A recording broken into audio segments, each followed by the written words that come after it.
Hello everyone. आज का हमारा सवाल है the reaction quotient Q for the reaction this is given by. तो देखिएगा, एक रिएक्शन दिया गया है आपके सामने N2+3H2 गिव्स 2NH3। इसके लिए रिएक्शन कोशेंट का वैल्यू गिवन है। तो रिएक्शन कोशेंट दिया और आपको बताना reaction will proceed towards right side if. यहाँ पे क्वेश्चन थोड़ा सा यार आपको करेक्शन करना पड़ेगा। यहाँ पे होगा reaction will proceed from right to left side. ठीक है ना, यहाँ पे सवाल जो है वो आपका फ्रॉम राइट टू लेफ्ट होगा। सवाल ऐसा होगा, ये थोड़ा सा मिस प्रिंटिंग हो गया। तो आपको ये बताना है कि रिएक्शन राइट टू लेफ्ट कब जाएगा, किस कंडीशन में जाएगा, ये बताना है। तो राइट टू लेफ्ट का मतलब सिंपल सा कहने का ये मतलब हो गया कि रिएक्शन आपका बैकवर्ड डायरेक्शन में किस कंडीशन में जाएगा। क्यू और केसी के बीच क्या रिलेशन होता है, तो थोड़ा सा मैं बेसिक कॉन्सेप्ट बता देता हूँ इसके लिए। देखो, कोई भी रिएक्शन यदि रिवर्सिबल इन नेचर है, मीन्स कोई भी रिवर्सिबल यदि रिएक्शन है, तो उस रिएक्शन का हमेशा टेंडेंसी होता है इक्विलिब्रियम को अचीव करने का। इक्विलिब्रियम अचीव करने का मतलब उसका हमेशा टेंडेंसी होगा के इक्विलिब्रियम के क्लोज जाने का। कहने का मतलब ये हुआ कि मान लीजिए कोई रिएक्शन हमने स्टार्ट किया, कोई रिवर्सिबल रिएक्शन ए से बी।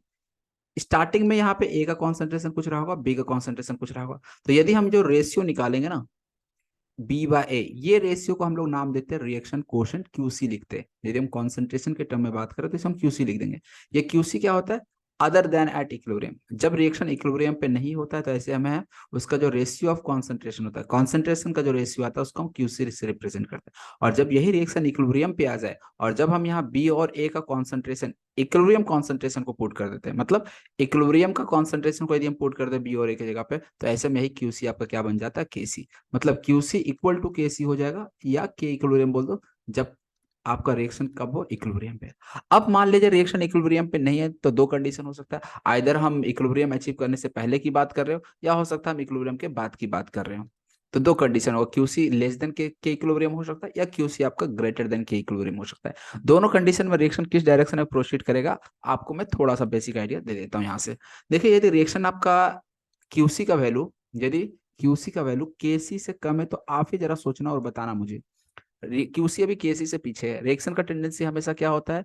इक्विलिब्रियम को अचीव करने का। और इक्विलिब्रियम अचीव करने के लिए क्या होगा? क्यूसी का वैल्यू के इक्विलिब्रियम के बराबर होना होगा। मतलब ये रिएक्शन किस डायरेक्शन में जाएगा?